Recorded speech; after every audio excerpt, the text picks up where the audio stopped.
एक बुजुर्ग हज के सफर पर गए थे। जब वो एक जगह से गुजर रहे थे, उनके हाथ में एक थैला था। उसमें कुछ पैसे थे। अचानक एक चोर उनके हाथ से थैला छीनकर भाग गया। जब चोर काफी दूर निकल गया, तब अचानक उसकी आंखों की रोशनी खत्म हो गई। आंखों की रोशनी जाते देख उस चोर ने रोना शुरू कर दिया। जब लोगों ने चोर से पूछा, भाई क्या हुआ, तो वो कहने लगा, मैंने एक आदमी का थैला छीना है। वह कोई बड़ा अल्लाह का करीबी बंदा लगता है।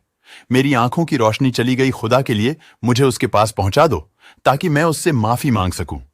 जब लोगों ने पूछा कि यह किस्सा कहां पेश आया, तो कहने लगा, फला नाई की दुकान के करीब पेश आया।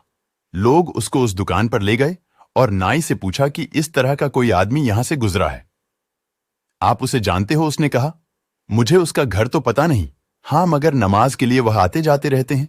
अगली नमाज के लिए फिर आएंगे। ये लोग इंतजार में बैठ गए।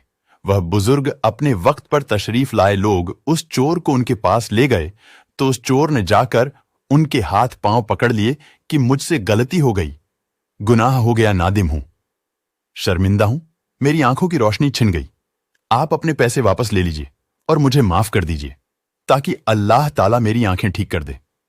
वह बुजुर्ग कहने लगे कि मैंने तो तुझे पहले ही माफ कर दिया है।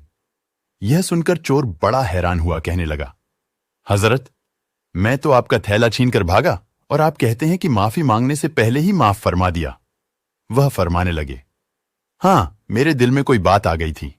फरमाने लगे, मैंने एक हदीस पढ़ी जिसमें नबी अकरम सल्लल्लाहु अलैहि वसल्लम ने फरमाया कि कयामत के दिन जब मेरी उम्मत का हिसाब पेश किया जाएगा तो मैं उस वक्त तक मीजान के करीब रहूंगा जब तक मेरे आखिरी उम्मती का फैसला नहीं हो जाता।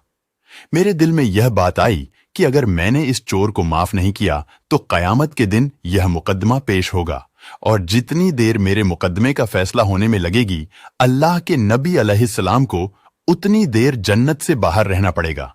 इसलिए मैंने माफ कर दिया कि न तो मुकदमा पेश होगा, न ही मेरे महबूब को जन्नत में जाने में देर लगेगी। वह जल्द जन्नत में तशरीफ ले जाएंगे।